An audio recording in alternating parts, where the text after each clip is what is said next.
Imani zipi potofu kuhusu kifafa na afya ya akili zinapaswa kuondolewa katika jamii inayotuzunguka?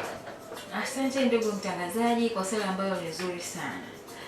Samahani kwa kile nitakachokwenda kukiongea. Unajua watuwie radhi tu. Watuwie radhi kabisa. Kuna hii issue inasema kwamba mtu akitoa hewa chafu, tunaweza kusema kwamba mtu akidondoka akisogelewa kwa na yule mtu ambaye amedondoka akitoa hewa chafu basi tayari anakuwa ameambukizwa. Hapana.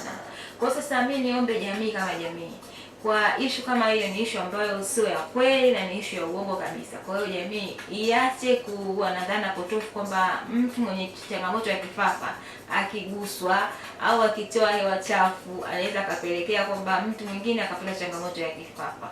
Kwa hiyo naomba isitiliwe maanani kabisa. Kingine ni wanahisi kwamba kifafa kinaambukizwa. Hapana.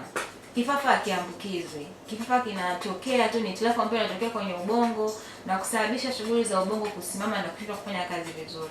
Kwa hiyo ni watoe wananchi hofu kwamba kifafa hakiambukizwi na wala kifafa sio changamoto ambayo inaweza kapelekea kurushiwa au kulogwa majini au kulogwa, ni kitu ambacho hakiwezekani. Kwa hiyo wananchi ni watoe hofu, hiyo hali ni hali tu ambayo inaweza katokea na inaweza ikampata mtu yoyote yule.